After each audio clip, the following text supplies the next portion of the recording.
My sister sold my laptop for $500. She said it like she'd just found money in a jacket pocket. Casual, proud even. We were sitting around my parents' dining table, the same one we'd used every Sunday for years. Pot roast in the center, too many side dishes, too many opinions, not enough boundaries. 500, Brianna repeated, smiling as she reached for her drink. That thing was just sitting there. A couple of my cousins laughed. One of them leaned over and tapped her glass against Brianna's. Easy money, he said. Finally got rid of your useless stuff, Brianna added, glancing at me like she was doing me a favor. No one corrected her. No one asked if it was okay. My mom gave that polite half-smile she uses when she wants everything to stay calm, even when it shouldn't. I set my fork down. What laptop? I asked. She didn't even hesitate. The one on your table. The old one. I figured you weren't using it. There was a short pause, like my brain needed a second to catch up to what she just said. The one in my apartment. I kept my voice level. Yeah, she said. Relax. I used your spare key. You gave it to me last year, remember? A couple of heads nodded around the table, like that explained everything. And you sold it, I said. She shrugged. I needed cash. And you've got a government job. You can just get another one. Someone across the table let out a small laugh. Another cousin said something about how I probably had 10 of those anyway. I didn't look at them. I was focused on her. When did you sell it? This morning, she said. Guy picked it up a few hours ago. Cash. Super easy. And you already gave it to him. Yeah, she said like I was being slow. That's how selling works. More laughter. I let that sit for a second. The laptop she was talking about wasn't old. It wasn't spare. And it definitely wasn't something you just replace. It was sitting on my dining table for a reason. I'd been working from home that week under a temporary authorization. The system I was using didn't store classified data locally, but it provided secure access into networks that were very much not meant to leave controlled environments. Multiple layers of authentication, biometric login, hardware encryption, monitoring baked into every inch of it. The kind of device that triggers alerts the second something looks off. I looked back at Brianna. Did you turn it on? I asked. No, she said. I just wiped it down and took pictures. It looked better online. Did the buyer say anything about it? He just asked if it worked. I told him, yeah, obviously. Why? I nodded once. Around me, the conversation was already drifting. Someone started talking about a new car. My uncle asked Brianna what else she was planning to sell. My mom reached over to refill someone's plate, like nothing had happened. Don't be weird about it, Brianna said, lowering her voice just enough so it sounded like advice. You weren't even using it. I stood up. Where are you going? My mom asked. I need to make a call, I said. Right now, she asked. Can it wait until after dinner? No. I didn't explain. There wasn't anything I could say at that table that would make sense to them without breaking rules I don't break. Brianna rolled her eyes. It's just a laptop. I walked past her without responding and headed for the front door. The air outside was colder than I expected. I didn't notice it at first. My brain was already running through protocols. Time of compromise likely within the last few hours. Unauthorized access confirmed. Device status unknown. Potential exposure unknown. I pulled out my phone and dialed a number I don't use unless I have to. It rang once. Grant, a voice answered. This is Captain Grant, I said. I need to report a compromised device. There was no small talk, no hesitation. Go ahead. Secondary, secure terminal, authorized for remote use. Removed from my residence without permission and sold to an unknown buyer. Transaction completed approximately 3 to 4 hours ago. A brief pause. Do you have reason to believe the device has been powered on? Not confirmed, I said. But it's out of my control. Understood. Stay on the line. I could hear movement on the other end. A second voice in the background. Keys tapping. Someone repeating parts of what I just said. Captain Grant. The first voice came back. We're escalating. Do not contact the buyer yourself. Do not discuss this with anyone around you. Are you in a controlled environment? I'm outside my parents' house, I said. Family is inside. Is the individual who took the device present? Yes. Good. We need her to remain there. Do not alert her to the severity of the situation. I glanced back through the front window. Brianna was laughing again, leaning back in her chair like she'd just told the best story of the night. Understood, I said. Device tracking is being activated now. The voice continued. We're also flagging the transaction through known channels. Stand by. Another pause, longer this time. Captain Grant, he said again, tone shifting slightly. We may already have visibility on the buyer. That got my attention. Explain. Can't go into detail over the phone. Just stay where you are. We're coordinating with Federal. Federal. Copy, I said. Someone will be in contact shortly. Keep your phone on you. The line went quiet, then disconnected. I stood there for a second, looking at my reflection in the glass. Same face they'd seen at that table for years. Same person they'd joked about 10 minutes ago. Inside, nothing had changed. From the Sayer perspective, Brianna had sold an old laptop and made $500. That was the entire story. From mine, a secure access point tied to active monitoring systems had just been transferred to someone we didn't know through a channel we didn't control with a timeline we couldn't rewind. I took a breath steady and controlled the same way I've done in rooms where the stakes are a lot higher than a family dinner. Then I walked back inside. My dad looked up. Everything okay? Yeah, I said, taking my seat again. Just work. He nodded like that explained it. Brianna smirked. Told you. Always working. I picked up my fork. Yeah, I said. Something like that. I kept eating like nothing had changed. The conversation around the table moved on without me. It always did. Someone brought up interest rates. My uncle started complaining about property taxes. Brianna was already talking about something else, scrolling through her phone, like she hadn't just sold something that didn't belong to her. That part wasn't new. What was new was that I wasn't trying to explain anything this time. I used to. When I first got assigned to Cyber Command, I made the mistake of thinking my family would care. Not about the details, I knew better than that, but at least about the fact that it mattered. I tried to explain it in simple terms. Threat detection, infrastructure protection, monitoring systems that most people never think about unless they fail. My dad had nodded like he understood, then asked if that meant I could fix his Wi-Fi. My mom told people I worked with computers for the Army, like I spent my days resetting passwords. Brianna went one step further. She'd laugh and say I was basically IT support with a uniform. That version of me stuck. And after a while, I stopped correcting it. It was easier to let them believe I was doing something small than to explain something I couldn't fully talk about anyway. Clearance doesn't leave a lot of room for storytelling, so I became the quiet one, the one who showed up to dinner alone, the one who didn't have a house yet because I'd spent years moving between bases, the one who didn't have a relationship to talk about because most people don't sign up to date someone who disappears for months at a time without explanation. Meanwhile, Brianna built a completely different image. She was outgoing, social, always had something new going on. At least, that's what it looked like from the outside. She talked about clients and online sales and branding. But if you listened closely, none of it was stable. It was a cycle. New idea, quick excitement, then silence when it didn't work. That didn't stop anyone from treating her like she was the successful one. She looked the part. Nice clothes, constant updates, always something to show. I didn't show anything. At one point, my mom pulled me aside during a family barbecue and said, "You should learn from your sister. She knows how to live a little." I remember looking at Brianna across the yard, laughing with a group of people she barely knew, and thinking about the last time I'd slept more than 4 hours straight. Yeah, I said, I'll work on that. That was the dynamic. Not aggressive, not loud, just consistent. Small comments that stacked over time. You're still renting. You ever think about doing something less stressful? You know Brianna's friend is looking for someone more outgoing. I'd answer the same way every time. Short, neutral, not defensive. Because defending myself would mean explaining my job, and explaining my job wasn't an option. So I let them fill in the blanks. They assumed I was doing okay but not great. Stable but not impressive. Smart but not ambitious. No one asked what I actually did on a daily basis. And even if they had, I wouldn't have told them. There are parts of my job that don't exist outside secured rooms. Systems that don't get named in public. Threats that never make the news because someone stopped them before they became visible. That's the point. If I'm doing my job right, nothing happens. No outage, no breach, no headline. Just a quiet confirmation that something was handled before anyone noticed. It's not the kind of work that gets applause at a dinner table. Brianna's work, on the other hand, was loud by design. She talked about numbers constantly, sales followers' views. It didn't matter if they were real or not. The point was that they sounded big. And people responded to that. They always do. There was one dinner a few months back where she spent 20 minutes explaining how she'd flipped a batch of electronics she bought online. She threw out numbers that didn't quite add up, but no one questioned it. "See," my uncle said, pointing at her. "That's initiative."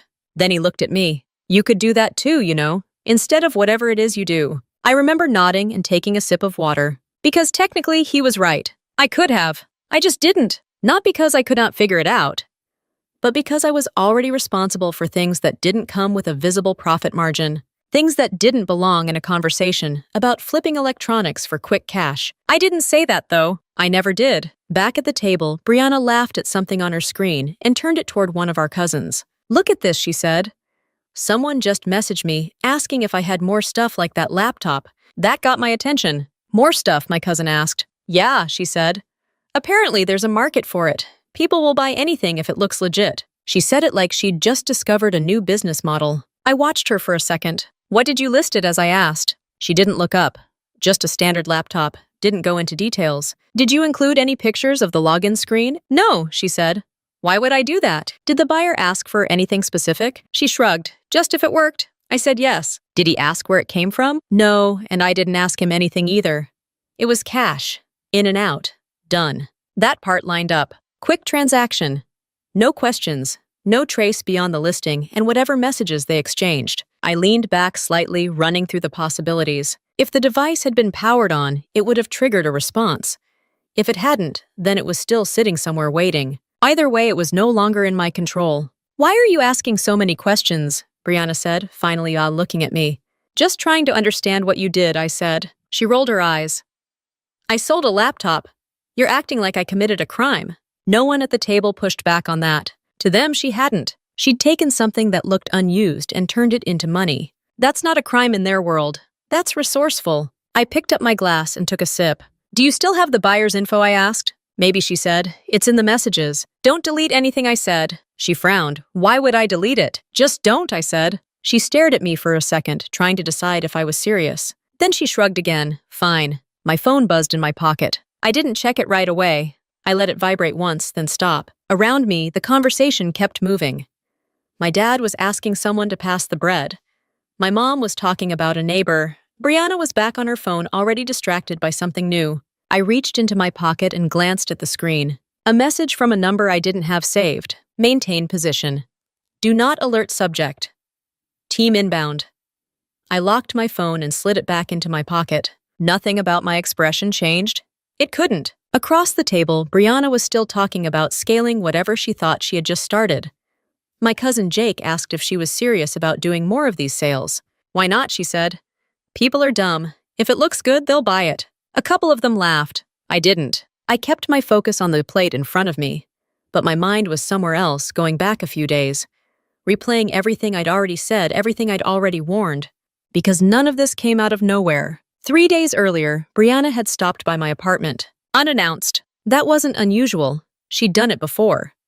She still had the spare key I gave her last year during a deployment cycle. At the time, it made sense. I needed someone local in case something came up. I never took it back. That was on me. I had been in the middle of a work block when I heard the door open. No knock. Just the sound of the lock turning, and then footsteps inside. "Hello," she called out like she owned the place. I stepped out from the dining area. "You could text before coming over." She waved that off. "Relax. I was in the area." She always said that. Her eyes moved around the apartment, quickly scanning, like she was checking inventory. "You really live like this," she said. "Like what?" "Minimal," she said. "It feels temporary." "It is temporary," I said. "Most of my life is." She shrugged and walked past me toward the kitchen, opening the fridge like she had a right to it. I didn't stop her. That was the pattern. She crossed a line, I let it go, and we both pretended it wasn't a problem. On the dining table, my laptop was open. Screen locked. External security key still plugged in. Her attention shifted immediately. "What's this?" she asked, stepping closer. "Work," I said. She leaned in slightly, reading the surface details without understanding any of it. "It doesn't even look new," she said. "You'd think the army would give you something better." "It's not about how it looks." "Clearly," she said. I stepped between her and the table. "Don't touch it." She raised her hands in mock surrender. Okay. "I'm serious," I said. "Don't move it, don't open it, don't unplug anything." She gave me that look she always did when she thought I was overreacting. "What's it going to do, explode?" "No," I said, "but it's not yours, and it's not something you mess with." She rolled her eyes. "You're always like this. Everything's classified, everything's serious." "That's because it is," I said. She laughed like I'd just told a joke. "Sure," she said. "Top secret laptop on your dining table." I didn't respond to that. Instead, I repeated it once slower this time. "Don't touch it." She nodded like she understood, but I could tell she didn't take it seriously. That was the problem. People don't ignore warnings because they don't hear them. They ignore them because they don't believe there are consequences. She stayed for another 10 minutes, scrolling through her phone, talking about some new opportunity she was thinking about. Something about flipping electronics, building a small online store quick turnaround. I listened just enough to follow the conversation. You'd be surprised how much people will pay, she said. Half of them don't even check details. That doesn't make it a good idea, I said. It makes it easy, she replied. Before she left, she grabbed her keys off the counter. I'll let myself out, she said. You always do, I said. She smiled like that was a compliment. Then she was gone. I remember standing there for a second, looking at the door after it closed. Something about that interaction stuck with me. Not enough to act on it, but enough that I thought about it later. I considered asking for the key back. I didn't. I told myself it wasn't worth making it a bigger issue. That it would just turn into another conversation where I'd have to explain something she wouldn't take seriously anyway. So I left it alone. That was the last normal moment before everything shifted. Back in the present at the dinner table, Brianna was finishing a story about how fast the buyer had responded. Like within minutes, she said. That never happens unless someone really wants it. What did his profile look like, I asked. She glanced at me slightly annoyed. Why do you care so much? Just answer the question. She thought about it for a second. Basic. No real posts. But that's normal. People use throwaway accounts all the time. That part was true. And it didn't make it better. Did he negotiate the price I asked? No, she said. I listed it for $500. He agreed right away. No hesitation, no questions. That told me everything I needed to know. Jake leaned forward. You should find more stuff like that. I might, Brianna said. Apparently there's a market. For things that aren't yours, I asked. She sighed like I was being difficult. It was just sitting there, she said again. You act like I stole something important. I didn't respond. Because arguing about the definition of important wasn't going to change anything that had already happened. My phone buzzed again. Short vibration this time. I didn't take it out immediately. I let a few seconds pass, then reached into my pocket and checked it under the table. Another message. Confirm subject still on location. Do not disclose. I glanced up. Brianna was exactly where she had been all night. Sitting back in her chair, relaxed, completely unaware of how far this had already gone. Everything good, my mom asked, noticing I'd gone quiet. Yeah, I said. Work again, my dad added. Something like that. He shook his head. They don't give you a break, do they? I almost smiled at that. If he knew what a break looked like in my line of work, he wouldn't have asked. Across the table, Brianna tapped her phone screen and then looked back at me. You're seriously overreacting, she said. It's not a big deal. I met her eyes for a second. No, I said. It's not. I watched her go back to her phone like the conversation was over, like nothing had happened. That was the part that stood out the most. Not the fact that she took it. Not even that she sold it. It was how normal it felt to her, like she had every right. I leaned back slightly in my chair, letting the noise of the table fade into the background. Voices blurred together. Plates moved. Someone laughed too loud at something that wasn't that funny. My focus stayed on Brianna. You said you listed it this morning, I asked. She didn't look up. Yeah. What time? She sighed, clearly irritated now. Why does that matter? It matters, I said. She finally glanced at me. Around 10. Maybe a little after. 10 in the morning. That meant the listing had been up for hours. Enough time for it to circulate. Enough time for someone to find it who wasn't just casually browsing. Did you meet him somewhere? I asked. Parking lot near my place, she said. Quick exchange. Cash. Done. Did he check it before paying? She shook her head. Barely. Opened it, saw it turned on, handed me the money. Turned on. Yeah, she said. I hit the power button just to show him it worked. I didn't react outwardly. Inside, that detail locked into place. If she powered it on even briefly, that would have triggered a system response. Not a full alert right away, but a signal. A ping. Enough to flag it in the system if someone was already watching for anomalies. And if the buyer tried to access anything beyond the basic screen, that would escalate fast. You used it, I said more as confirmation than a question. Relax, she said. I didn't break it. That wasn't the concern. My uncle leaned forward. What kind of laptop was it anyway? Nothing special, Brianna answered for me. Looked like something from 5 years ago. That's still a good flip, Jake added. $500 for something like that. Exactly, Brianna said. People just don't pay attention. She said it like it was a skill, like she'd figured out a shortcut everyone else was too dumb to see. I picked up my glass again, buying myself a second to think. Time of listing around 10. Sale completed early afternoon. Device powered on at least once. Unknown buyer. Minimal profile, no negotiation. Every piece fit into a pattern I'd seen before. Not personally, but in reports, case studies, training briefings. Devices don't just end up in the wrong hands by accident. They get there because someone makes it easy. Across the table, my mom smiled at Brianna. Well, I'm glad you got something out of it. Me too, Brianna said. I've got bills. That's just being responsible.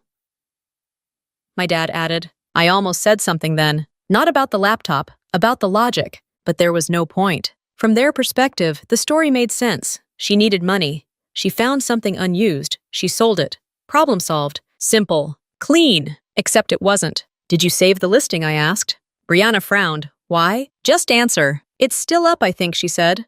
Or maybe marked as sold. I don't know. Don't take it down, I said. She stared at me. I wasn't planning to. Good. Jake leaned back in his chair. You're acting like this is some kind of investigation. I looked at him. It might be. He laughed. For selling a laptop, no one else laughed this time. Not because they understood. Just because something in my tone had shifted enough for them to notice. Brianna picked up on it too. Seriously, what's your problem? She asked. You've been weird all night. I held her gaze for a second. Then I looked away. My problem, I said, is that you took something from my apartment without asking. Oh my God, she said, throwing her hands up. We've shared stuff our whole lives. We're not kids anymore. It's just a laptop, she snapped. There it was again. Just a laptop. Just a small thing. Just something that didn't matter. I let the silence sit for a moment. Then I pushed my chair back slightly enough to stand out without making a scene. Do you still have the messages with the buyer, I asked? She hesitated this time. Yeah. Don't delete anything. I already told you I won't. Good. My phone buzzed again. Longer this time. I didn't need to check it to know what it was. Movement. Progress. Someone somewhere had interacted with that device. My dad looked at me. Everything okay? Yeah, I said. You look like you're about to head back to work. Not yet. Across from me, Brianna shook her head. You're unbelievable. Why? Because you're turning this into something it's not. I didn't answer right away. I looked around the table instead, at the same faces I'd seen for years. The same expressions, the same assumptions. None of them saw anything different about me tonight. Same job, same quiet demeanor, same person they'd already categorized. Nothing about this moment changed that. Not yet. It's exactly what you think it is, I said finally. She leaned back, satisfied. Good. Then stop acting like I just ruined your life. I almost laughed at that. Not because it was funny, because it was so far from what was actually happening. My phone buzzed again. This time I checked it. Device active. Location acquired. Stand by. I locked the screen and slipped it back into my pocket. Who was he, I asked. Who? The buyer. She shrugged. Some guy. I didn't get his name. What did he look like? Average, she said. Mid-30s maybe. Hoodie. Didn't say much. Car. Dark sedan. No idea what kind. Every detail mattered. Even the ones she barely noticed. Across the table, my mom set her fork down. Can we please stop talking about this? Brianna nodded immediately. Exactly. It's done. Done. That word again. Final. Closed. I sat there for a second, letting that sink in. From her perspective, the transaction was complete. Money exchanged. Item gone. End of story. From mine, it hadn't even started yet. I reached for my napkin and wiped my hands slowly. No rush, no sudden movement. Can you send me the listing link, I asked? Why, she said again, more defensive now. Because I need it. She hesitated, then unlocked her phone and tapped a few times. Fine, she said. I'll send it. A second later, my phone vibrated. I didn't look at it immediately. I didn't need to. Because at this point, the listing itself was just one piece of a much bigger picture that was already forming. Brianna leaned back in her chair, arms crossed. Happy, she asked. I met her eyes again. Yeah, I said. And for the first time that night, that answer was actually true. I opened the message under the table and tapped the link she had just sent. Facebook Marketplace. Basic listing. One photo from an angle that hid most of the details. Title used laptop. Works fine. No brand mentioned. No specs. No serial. Just enough to look real, not enough to raise questions. Except it did. To the right, people, this kind of listing doesn't look normal. It looks intentional. I scrolled through the messages. Buyer reached out within minutes. No negotiation. No back and forth. Just available yes. Can pick up today. Cash only. Fine. Fast. Clean, too clean. I locked my phone and placed it face down next to my plate. See, Brianna said, noticing I was looking at it. Nothing weird. Yeah, I said. From the outside, it wasn't. That was the problem. My phone buzzed again. I picked it up this time. Team 10 minutes out. Keep subject engaged. I glanced toward the front door. 10 minutes. That meant they were already close, which meant this had moved beyond internal handling. Once a team is in motion, the situation is no longer contained to reports and tracking systems. It's real, physical, immediate. I set the phone back down. Across from me, my dad was talking about something related to work. Something about a client. I caught maybe half of it. My attention stayed on Brianna. She had no idea. Not about the device. Not about the buyer. Not about the fact that the moment she pressed that power button earlier, she set off a chain reaction she couldn't see. Did he say anything when he turned it on? I asked. She frowned. Who? The buyer. I told you he barely talked. Did he try to log in? I don't know, she said. He opened it, saw it was on, and that was it. Why are you stuck on this? Because that one action, opening it, interacting with it, was enough. The system doesn't need full access to react. It just needs a signal. Jake leaned in again.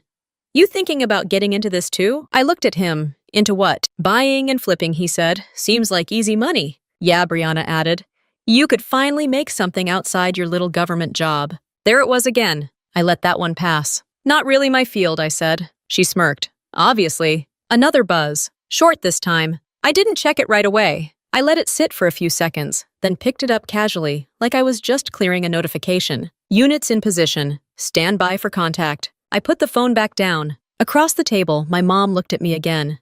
Are you sure everything's okay? Yes. You keep checking your phone. Work. She nodded, accepting that answer the same way she always did without asking anything else. Because work for me had always meant something vague, something uninteresting, something not worth digging into. That assumption was still holding. For now, Brianna leaned back and stretched. I'm telling you, I might start doing this full time. Selling random stuff? My uncle asked. Not random, she said. Smart picks. Undervalued items.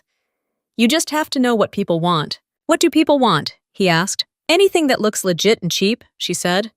Most of them don't even know what they're buying. That part landed harder than she realized, because sometimes neither does the seller. I shifted slightly into my seat, angling myself so I could see both her and the front hallway. Did you meet him alone? I asked. Yeah, she said. Why? No reason. You're acting like I did something dangerous. I didn't answer that, because from her perspective, she hadn't. From mine, she'd just handed a secure access device to someone who knew exactly what to look for. Or worse, someone who had been looking for something like that. Another knock of silverware against plates. More conversation. Normal. Completely normal. My phone buzzed again. Longer this time. I picked it up without hiding it. Approaching. Maintain normal behavior. Do not alert. I locked the screen and set it down. Then I looked at Brianna. How much did you say you got for it? I asked. 500, she said, clearly annoyed we were still on this. Cash. Yes. No receipt? No record. It's Facebook Marketplace, she said.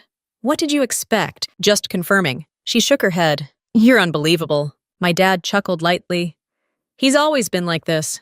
Needs to analyze everything. I almost corrected him. Didn't. Because this wasn't analysis anymore. This was containment. Do you still have the cash? I asked. She blinked. What? The money. Yeah, she said slowly. Why? Just keep it on you. Now she was fully confused. What is going on with you? I didn't answer. Instead, I reached for my glass again, took a sip, and set it down carefully. Every movement measured. No sudden shifts, no tension in my voice. Because the last thing I needed was for her to panic. Or leave. Across the table, Jake leaned back. If you're not going to flip stuff, at least let Brianna handle it. She clearly knows what she's doing. I looked at him, then back at Brianna. Yeah, I said. She does. Another buzz. I didn't check it this time. I didn't need to. The timing alone told me everything. I glanced once more toward the front door, and then I heard it. A firm knock. Not hesitant, not casual. Deliberate. Controlled. Everyone at the table paused for a second. My dad looked up, expecting someone. No one answered. The knock came again. My dad pushed his chair back and stood up. I'll get it, he said, already halfway to the door. No one else moved. For a second, it still felt like a normal interruption. A neighbor. A delivery. Something small. Then the door opened. I didn't turn my head right away. I didn't need to. The shift in my dad's voice told me everything. Can I help you? A pause. Then a different voice. Calm. Direct. Sir, we're looking for Brianna Grant. That got everyone's attention. Chairs creaked. Heads turned. Conversation stopped mid-sentence. I looked up. 3 people stood at the door. 2 in plain clothes, one with a jacket that said FBI across the front in clean block letters. Another figure just behind them, less visible but present. They weren't rushed. They weren't aggressive. They didn't need to be. My dad stepped back automatically, like his body understood before his brain did. What? What is this about? He asked. Is Brianna Grant here? The agent repeated. All eyes went to her. She blinked, confused. Yeah, that's me. The agent stepped forward just enough to be clearly in the room. Ma'am, we need to speak with you regarding a transaction that took place earlier today. Her face shifted, but only slightly. A transaction, she said. What kind of? The sale of a laptop, the agent said. Silence. The kind that fills a room instantly. That's… Yeah, I sold a laptop, she said, trying to sound casual. Is there a problem? The agent didn't answer that right away. Instead, his attention moved past her. To me. Captain Grant, he asked. I nodded once. Can we speak with you as well? Of course. That was the moment everything changed for the room. Not because of what was said, but because of how it was said. The way he addressed me. The way his tone shifted slightly when he said my name. My mom looked at me, then back at him, Captain. No one explained it. They didn't have to. Brianna's posture tightened. Wait, what is going on? The second agent stepped in holding a tablet. Ma'am, earlier today, you sold a device that has been identified as federal property. We need to ask you a few questions. Her face drained of color. What? No, I didn't. I just sold a laptop. It was hers. She pointed at me. The agent nodded slightly. We're aware of that. My uncle stood up halfway from his chair. Hold on. This is a misunderstanding. It's just a family thing. It's not a family matter, the agent said, calm but firm. We'll explain as we go. Brianna shook her head, already backing away from the table. I didn't know. I thought it was just a standard laptop, the agent finished. She nodded quickly. Yes, exactly. He didn't react. Instead, he glanced at the tablet in his hand. Did you access the device before selling it? He asked. I turned it on, she said, just to show it worked. Did the buyer attempt to log in? I don't know, she said, her voice starting to crack. He just opened it for a second. That's enough, the agent said, not unkindly. My dad stepped forward again. Can someone tell us what's happening? The third person at the door finally moved inside slightly. Sir, the device in question is a secure government-issued terminal, he said. It's tied to restricted access systems. The words didn't land right away. They hung in the air for a second before anyone processed them. My mom looked at me again, slower this time. Alyssa? I didn't respond. Not because I didn't want to, because I couldn't. The agent continued. The device does not store classified data locally. However, it provides controlled access to sensitive infrastructure systems. Unauthorized transfer of that device is a federal issue. Brianna shook her head again, faster now. I didn't transfer anything. I sold a laptop. You sold a government-issued device without authorization, the agent said. I didn't know that, she said immediately. And we understand that, he replied. But we still need to proceed. Jake looked between them, clearly lost. Proceed with what? The agent didn't look at him. Ma'am, he said to Brianna, we're going to need you to walk us through the sale. From the listing to the point of exchange. She hesitated. Then her eyes moved to me. For the first time that night, there was no sarcasm there. No confidence. Just confusion. And something else. What did you tell them? She asked. Nothing, I said. Then why are they here? I held her gaze for a second. Then I looked away. Because the answer to that question had nothing to do with me anymore. Another agent stepped forward slightly, addressing me this time. Captain Grant, we've confirmed device activity post-transfer. Tracking is active. We have a location on the buyer. I nodded. Understood. My dad looked between us. Location tracking. What is this? No one answered him. Because at this point, the conversation wasn't for the room anymore. It had already moved beyond it. Brianna's voice cut through again, sharper this time. Am I in trouble? The agent met her eyes directly. We're determining that. That was enough to break whatever was left of her confidence. I didn't do anything wrong, she said, but it didn't sound like a statement anymore. It sounded like something she was trying to convince herself of. You took something that wasn't yours, I said finally. She turned to me immediately. We've shared stuff our whole lives. I didn't respond. Because that argument didn't apply here. Not anymore. The agent holding this tablet stepped closer. Ma'am, do you still have access to the message thread with the buyer? Yes, she said quickly. Yes, I can show you. Please do. Her hands were shaking now as she unlocked her phone. Across the room, my mom sat down slowly, like her legs couldn't hold her anymore. This is insane, my uncle muttered. No one disagreed. Because from their perspective it was. A normal dinner. A small story. A cheap sale. And now, federal agents standing in the doorway, asking questions no one in this house had ever had to answer before. The agent took the phone from Brianna and scanned the messages quickly. Then he looked up. "Did you meet him at this location?" he asked, pointing to something on the screen. She nodded. He turned the screen slightly toward the others. "We have confirmation the individual you sold this device to is currently under active investigation." That landed harder than anything else so far. Brianna froze. "What does that mean?" she asked quietly. The agent didn't answer right away. He looked at me instead, then back at her. "It means," he said carefully, "this situation is more serious than you think." I watched the shift happen in real time. Not loud, not dramatic, just quiet panic setting in as everyone realized this wasn't something that could be talked down or laughed off. Brianna was still standing, but she wasn't steady anymore. "What kind of investigation?" she asked. The agent holding her phone didn't rush the answer. He scrolled once more, verifying something, then looked up. "The individual who purchased the device has been flagged in an ongoing federal case involving acquisition of restricted technology." No one spoke. Even Jake stayed quiet this time. Brianna blinked. "I don't even know what that means." "It means the agent said he's not just a random buyer." Her eyes moved to me again. "You knew about this?" "No," I said. "But I know what kind of attention that listing would attract." She shook her head slowly. "It was just a picture, just a basic listing." "That's exactly why I said." Confusion turned into frustration on her face. "You're talking like this is my fault." I didn't answer, because at this point, assigning fault didn't change anything. The agent handed her phone to the second agent, who immediately began documenting everything.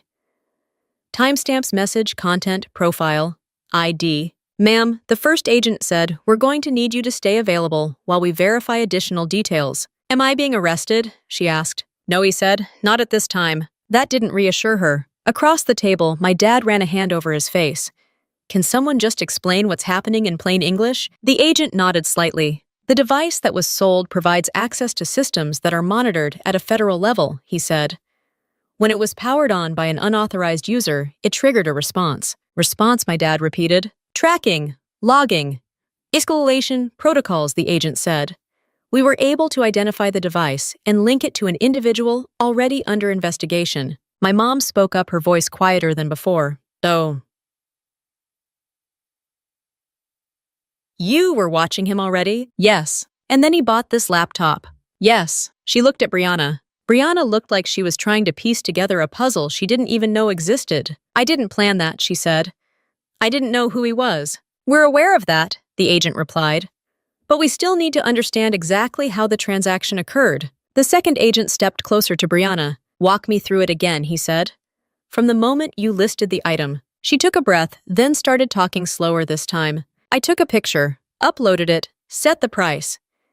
He messaged me almost right away." "Did anything about his messages stand out?" "No," she said, short, direct. "Did he ask about the origin of the device?" "No." "Did you volunteer any information about where it came from?" She hesitated. "I just said it was mine." That detail hung in the air, because now it wasn't just about selling something. It was about how it was represented. The agent nodded once like he'd expected that answer. Location of the meeting. She gave it. Time. She gave that too. Every answer she gave made the situation clearer, not better. I stayed quiet, not because I didn't have anything to add, but because this wasn't my part anymore. My role had already been fulfilled the moment I made that call. Everything after that belonged to process. And process doesn't care about how anyone feels. The third agent military liaison stepped closer to me. "Captain Grant," he said quietly.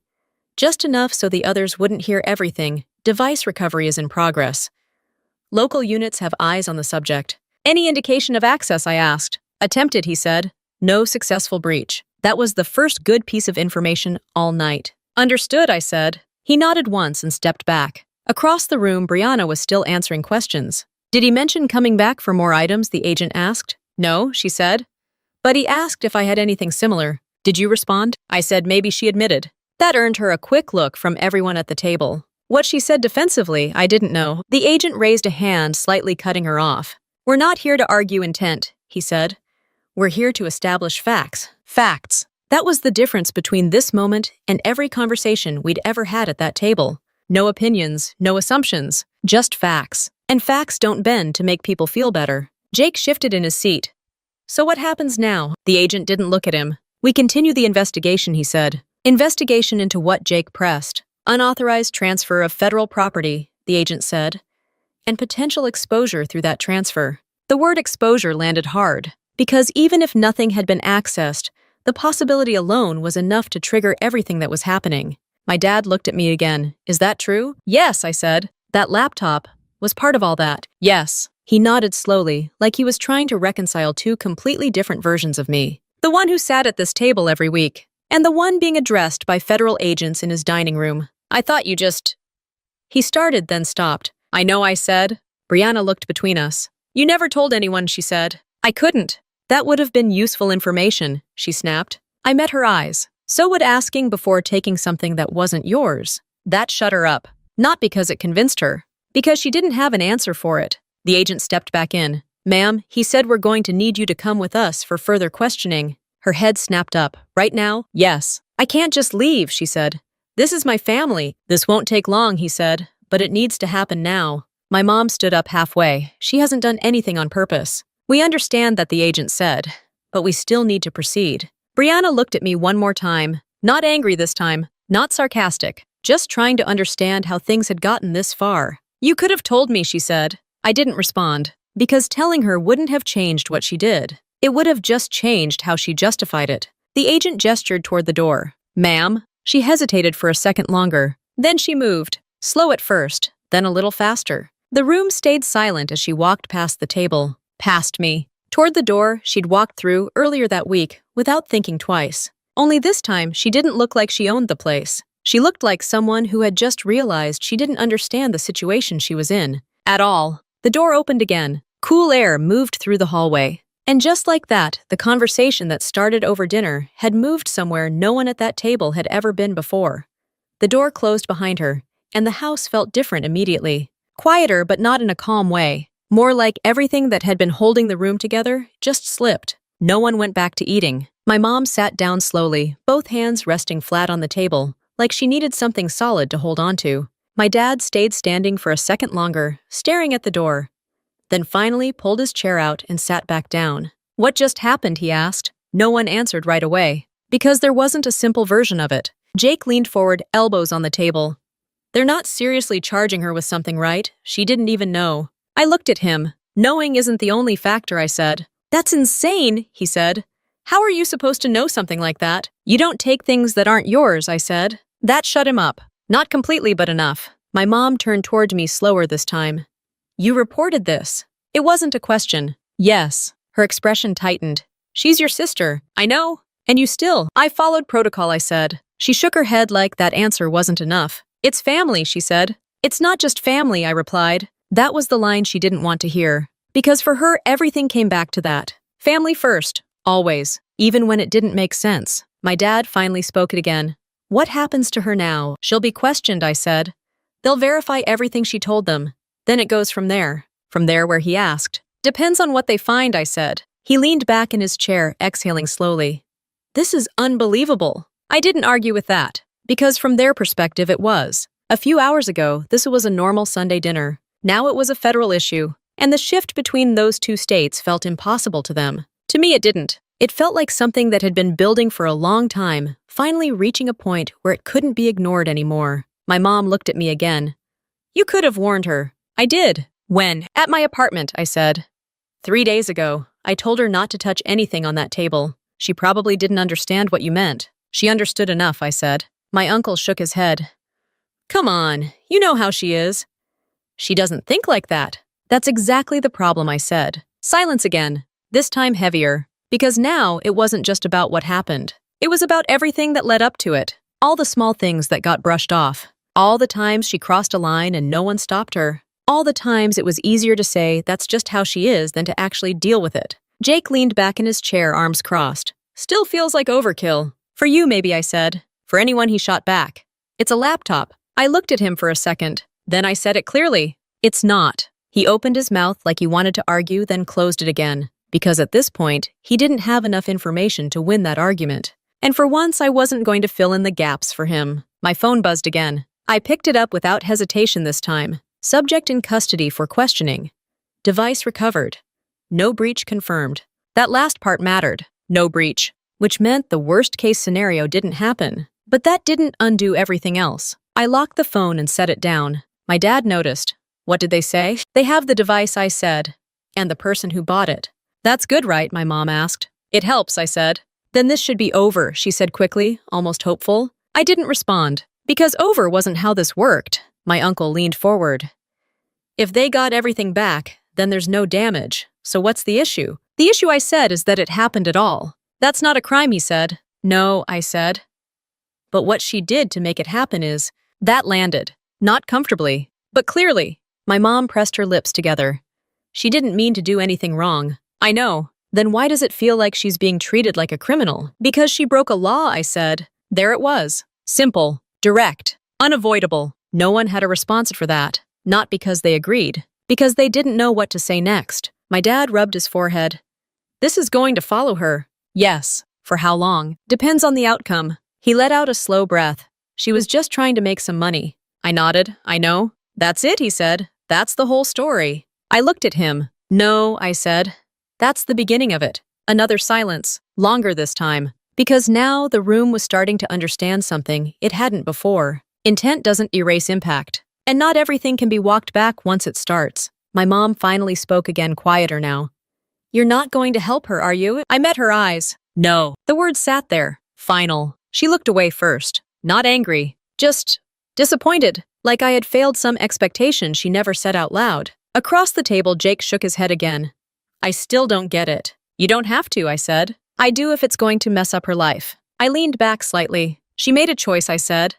Now she deals with the result. That's cold, he said. Maybe I replied, but it's accurate. No one argued after that, because whether they liked it or not, the situation had moved beyond opinions. It was already in motion, already being processed, already heading somewhere none of them could influence anymore. The only difference now was that they finally realized it. And for the first time that night, no one at the table had anything to add. I kept my phone on the table screen, facing down, even after the messages stopped. No one reached for their food again. At some point, my mom got up and started clearing plates that were barely touched. Not because she wanted to clean, but because she needed something to do with her hands. My dad stayed in his chair, staring at nothing in particular. This doesn't make sense, he said after a while. They got the laptop back. No one was hurt. So why does it feel like this is just getting started? Because it is, I said. He looked at me, not annoyed this time, just tired. You're telling me this goes to court? It can, I said. Depends on how it's charged. Charged with what my uncle asked. Theft of federal property, I said. Unauthorized transfer of government-issued equipment. The words sounded heavier when said out loud. Because they were. Jake let out a low whistle. That sounds serious. It is. My mom turned back from the sink, drying her hands on a towel. But she didn't steal anything from the government. It was yours. It was issued to me, I said. That doesn't make it mine. She shook her head again. That's a technicality. No, I said, it's not. She didn't argue after that. Because even if she didn't agree, she was starting to understand that this wasn't something we could talk our way out of. The next few days moved fast. Not for them. For me. I went back to base the next morning and reported in person. Formal statement, timeline. Every detail documented, every interaction reviewed. They pulled logs from the device, confirmed access attempts, confirmed that nothing critical had been breached. That mattered. But it didn't erase the exposure. And exposure is enough. I sat through a clearance review briefing 2 days later. Standard procedure. They needed to confirm that I had followed protocol, that there was no negligence on my end. Why was the device in your residence? One of them asked. Authorized remote work under temporary assignment, I said. Why was the individual able to access your residence? Spare key issued during prior deployment cycle. Not revoked. A pause. Will that happen again? No. That answer was the only one that mattered. By the end of the review, I was cleared. No disciplinary action, no suspension. Because I did what I was supposed to do the moment I realized the device was compromised. That's how the system works. You don't get judged on what other people do. You get judged on how you respond. Back at my parents' house, things weren't as structured. Brianna had been released after questioning, but that didn't mean anything was over. She came back 2 days later. Quieter. Not the same energy. Not the same attitude. No jokes, no confidence. Just tension. My mom hugged her the second she walked in. It's okay, she said. We'll figure this out. Brianna didn't respond right away. She just nodded and stepped inside. Her eyes found me almost immediately. You didn't have to do that, she said. I was standing near the kitchen counter. Do what? Report it like that, she said. You could have handled it differently. No, I said. I couldn't. She exhaled sharply. You always say that. Because it's true. She looked away for a second, then back at me. They told me what I'm being charged with. I waited. Theft of federal property, she said. Unauthorized transfer. Yeah. She shook her head. That sounds insane when you say it out loud. It's still accurate. That's your version, she snapped. No, I said. That's the legal version. She didn't like that. No one ever does when reality doesn't match the story they've been telling themselves. I didn't mean for any of this to happen, she said. I know. Then why does it feel like you're just letting it happen? I didn't answer right away, because that question wasn't really about me. It was about her trying to find a way out of something that didn't have one. I'm not letting anything happen, I said. I'm not interfering. That's the same thing she said. No, I replied. It's not. My dad stepped in at that point like he needed to break the tension. Let's just focus on getting through this, he said. We'll get a lawyer. We'll figure it out. They did. Consultations, paperwork, meetings, all the things that come after something becomes official. I didn't involve myself in any of it, not because I didn't care, because I understood where the line was. Weeks passed. Then the court date came. Federal building, clean, controlled, no room for emotion. Brianna stood next to her attorney, looking smaller than I'd ever seen her. Not physically, just less certain. The confidence she used to carry into every room wasn't there, because this wasn't a room she could talk her way through. The charges were read, formal, clear, uncomplicated. Her attorney argued lack of intent, no knowledge of the device's nature, no attempt to access or exploit anything, all true. The prosecutor didn't argue that. Instead, he focused on the action. Unauthorized access to a private residence, removal of property without permission, sale of that property under false representation, transfer to an unknown individual. Every step simple on its own, together not so simple. When it was my turn to speak, I kept it short. No emotion, no exaggeration. She didn't know what the device was, I said, but she knew it wasn't hers. That was it. No more, no less. The judge didn't take long. They never do in cases like this. Intent reduces severity. It doesn't erase responsibility. Brianna was found guilty. Sentencing wasn't extreme, but it was real. Fines, probation, a record that wouldn't disappear, consequences that would follow her into every application, every background check, every opportunity that required trust. When it was over, she didn't look at me.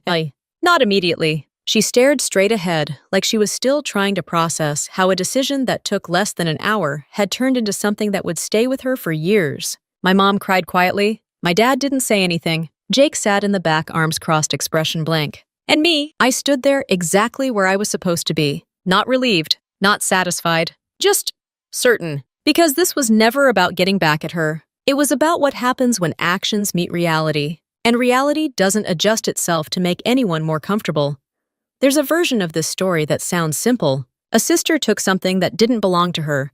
She sold it for quick cash. She got caught. She faced consequences. That's the clean version. That's the version people tell when they want everything to fit into a clear line between right and wrong.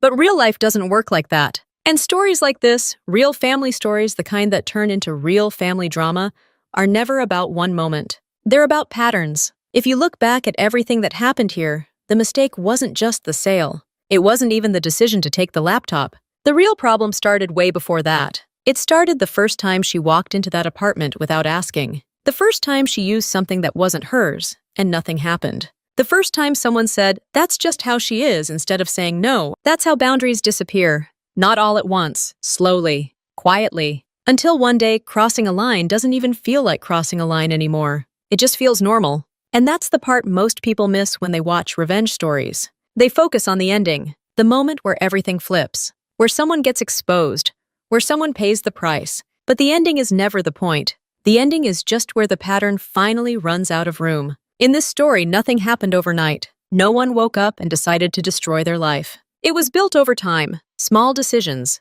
ignored warnings, excuses that made things easier in the moment, until reality showed up and didn't care about any of it. And here's the part that matters. A lot of people watching something like this will ask the same question. Why didn't she help her? Why didn't she step in and fix it? Why let it go that far? It sounds like a fair question, until you understand what help actually means in situations like this. Helping someone doesn't mean protecting them from consequences. It doesn't mean stepping in after the fact and trying to rewrite what already happened. Because once something crosses into reality, into law, into systems that don't bend, it's no longer something you can fix with a conversation. At that point, the only thing you can do is decide where you stand. And that's uncomfortable for a lot of people, because we're taught that loyalty means staying on someone's side no matter what, especially in families. But loyalty without boundaries isn't loyalty, it's permission. Permission for someone to keep doing the same thing over and over until it finally catches up to them. And when it does, it doesn't just affect them,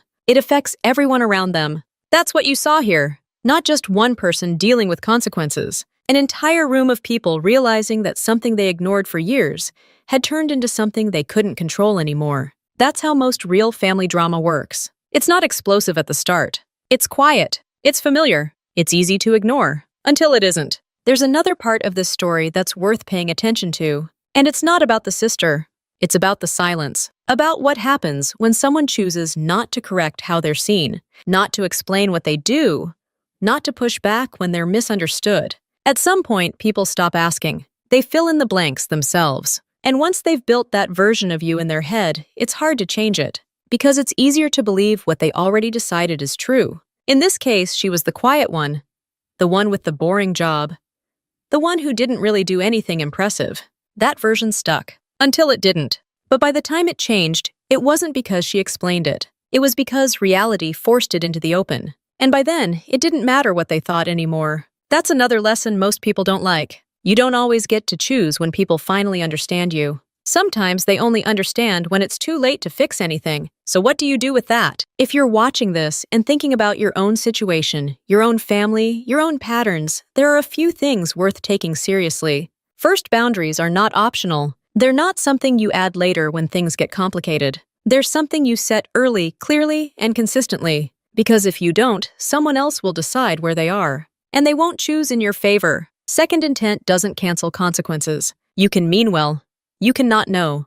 You can tell yourself it's not a big deal. None of that changes what actually happens when your actions affect something real. That applies to everything, not just situations like this. Work, relationships, money. Reality doesn't adjust based on what you meant to do. It responds to what you actually did. And third, not every situation is yours to fix. That's probably the hardest one, because it goes against everything people are taught about family. But there's a difference between supporting someone and stepping into something that no longer belongs to you. Knowing that difference matters a lot more than people realize. Stories like this aren't rare. They just don't always play out this clearly. Most of the time they stay small, contained, but the structure is the same. A line gets crossed.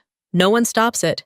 It happens again and again until one day it lands somewhere that doesn't let it go. If you're paying attention, that's the part you take with you, not the FBI, not the charges, not the outcome, the pattern. Because that's the part that shows up everywhere. If you find yourself drawn to these kinds of revenge stories, not just for the payoff, but for what they say about real life, then you already understand something most people overlook. These aren't just stories. They're reflections of decisions people make every day, some small, some not.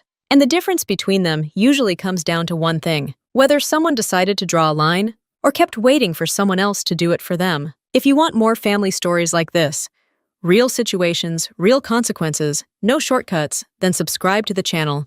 Because there are plenty of stories out there that don't start big. They just start unnoticed. And by the time anyone realizes what's happening, it's already real.